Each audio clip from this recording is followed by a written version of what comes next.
Oi, voltei. 2018 acabou, 2019 já começou e eu queria compartilhar com vocês algumas experiências e vivências que eu tive nesse final de 2018. E também falar um pouquinho a respeito de algo que a gente evita tanto conversar. Sempre que eu vou assinar um contrato com um casal ou com uma mamãe que me procura, a gente chega num momento em que tem ali uma cláusula ali no contrato onde está escrito em caso de luto. E ali existem algumas coisas que eu falo que eu posso ajudar e eu faço, os serviços que eu presto quando acontece o luto. Quando eu fiz o meu curso de doula, há algum tempo atrás, no dia em que a gente teve que conversar sobre as perdas e o luto e sobre colocar essa cláusula no nosso contrato, foi muito difícil para mim e para as outras pessoas, outras mulheres que estavam fazendo o curso, imaginar que um dia nós teríamos que passar por uma situação como essa. Ninguém quer gerar uma vida pensando que pode perdê-la. Vai ser difícil para mim, talvez, hoje, conversar com você e não me emocionar. Mas eu gostaria de falar um pouquinho a respeito desse tema. E nesse final de ano, eu tive que acompanhar um casal num momento de perda muito difícil. Nós nem tínhamos tido tempo ainda de chegar num período da gestação em que nós já tivéssemos firmado um contrato. E eu nem tinha falado para eles ainda que eu prestava esse tipo de serviço também. E que se houvesse luto, nós teríamos alguns encontros para elaborar essa questão, ressignificar a perda e dar sentido novamente, pelo menos tentar dar sentido novamente à vida que precisa continuar depois de uma perda como essa.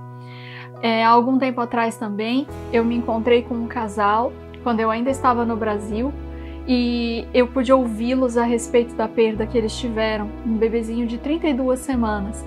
Após uma mudança de casa, ela deixou de sentir os movimentos do bebê, foi ao médico e logo perceberam que não havia vida mais. E ela precisou passar por todo o processo de, além de assimilar a perda daquele bebê, esse bebê precisava sair de dentro do ventre. E geralmente isso se dá por meio de um parto vaginal, né? Não é feito cesariana, não é recomendável cesariana nesse momento. É claro que um médico vai poder explicar melhor o porquê disso. Há riscos muito grandes, né, para a mãe se for feita uma cesariana nesse caso. Então ela precisa induzir o parto normal ou aguardar que o corpo dela vá expulsar naturalmente aquele bebê sem vida.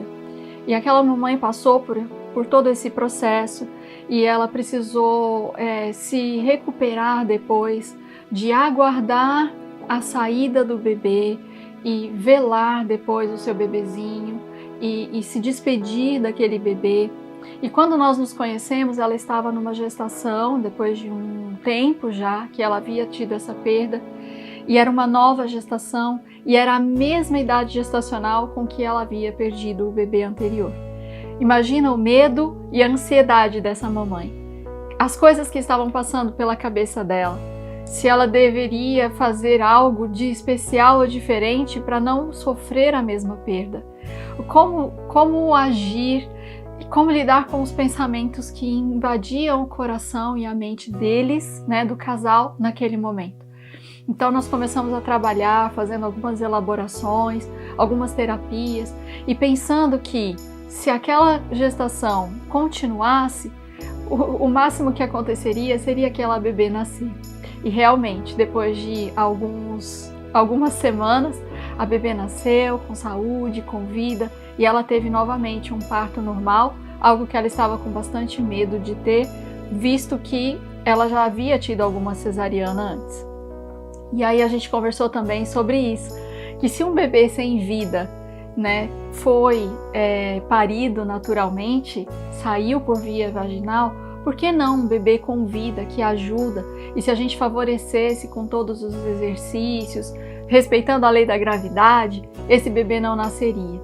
E esse casal foi capaz de conduzir o próprio parto e no dia que essa bebê nasceu não deu tempo de chegar ao hospital, ela teve a bebê embaixo do chuveiro e em seguida eles foram encaminhados, né, chamaram uma ambulância, foram encaminhados ao hospital, estava tudo bem.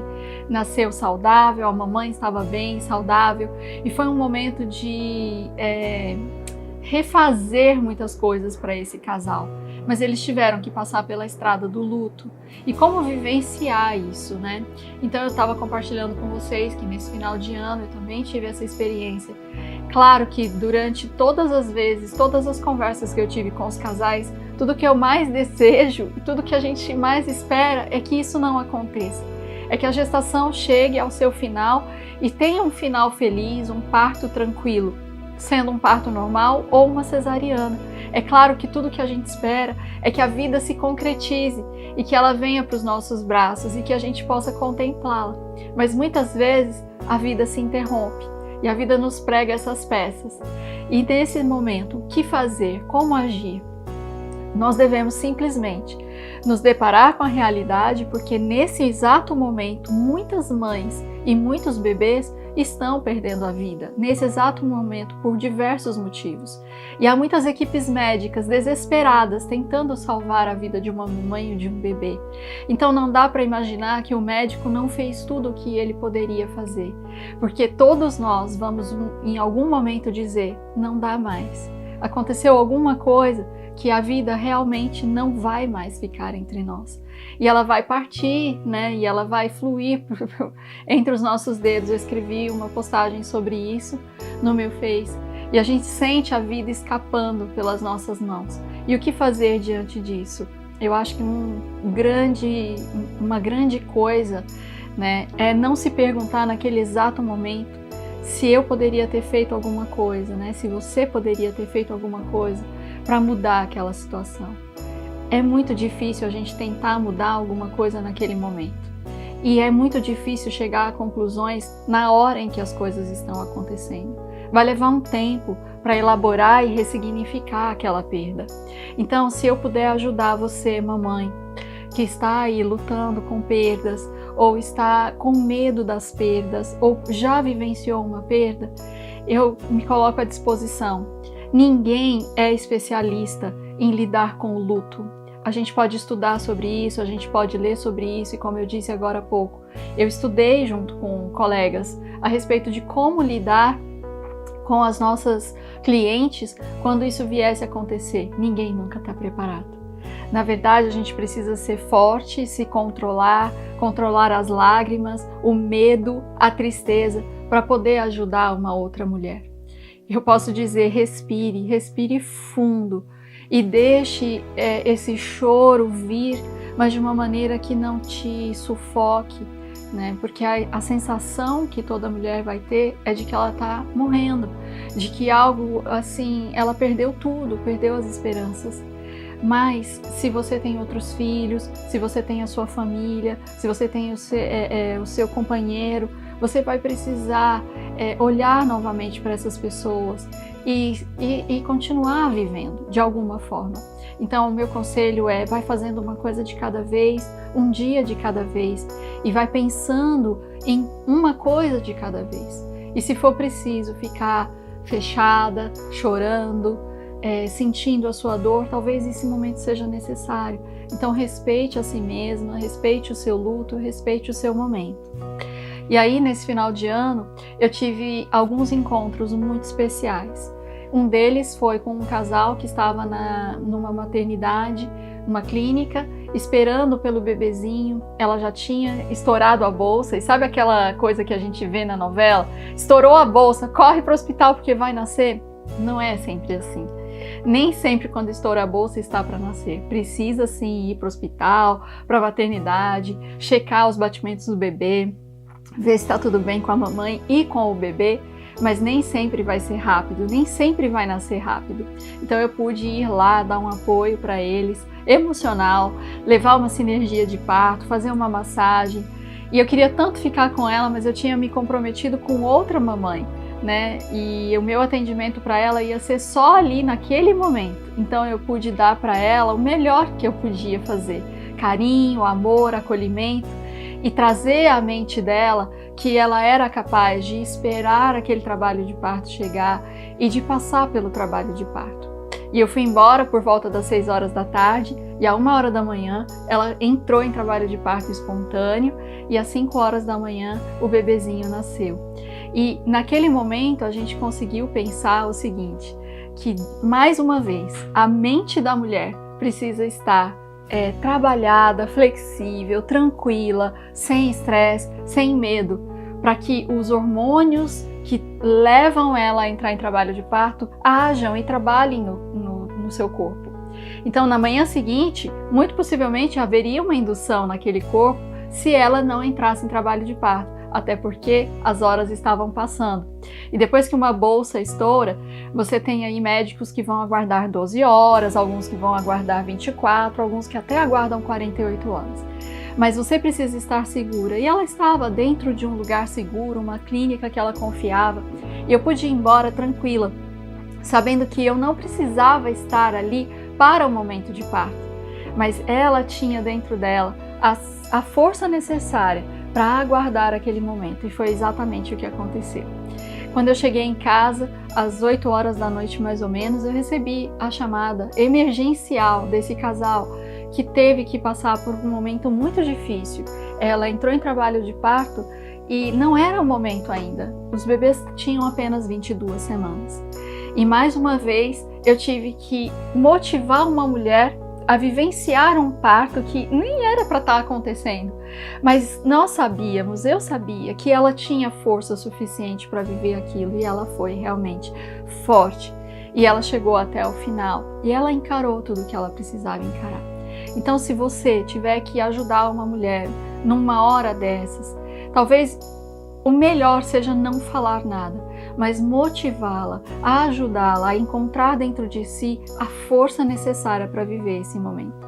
E logo depois, quando eu saí ali do hospital por volta de 3 horas da manhã, depois de ter vivenciado tudo aquilo, não deu tempo muito assim de chorar a dor daquela família.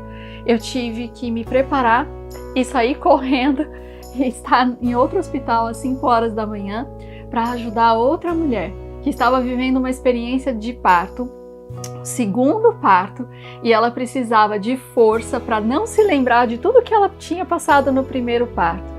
E ela dizia: Lud, eu estou totalmente diferente dessa vez do que foi no meu primeiro parto. E nós tivemos um parto super tranquilo, sem indução, sem episiotomia, sem nenhuma dificuldade. Por quê? Porque nós fomos tranquilizando, trabalhando a nossa mente. E ali ao lado haviam 2 mulheres, nós éramos as estrangeiras, digamos assim, dentro do hospital. E haviam 2 japonesas que estavam gritando horrivelmente. Elas definitivamente não estavam preparadas para aquele momento.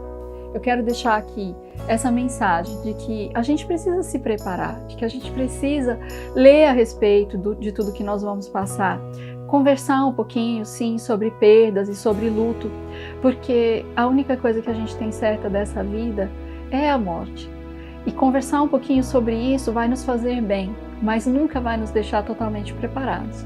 Mas se eu puder ajudar você a passar por esses momentos e de alguma forma encorajar você como mulher, encorajar vocês como casal, para esse momento tão lindo que é a chegada de um filho, ou mesmo a gente conversar sobre a perda de um filho, eu fico à disposição, e eu espero que 2019 seja um ano em que a gente possa trabalhar juntos para conquistar aí diversos resultados, e seja qual for ele, a gente consiga elaborar e ressignificar coisas boas para a nossa vida e trazer reflexões especiais para o nosso coração e crescer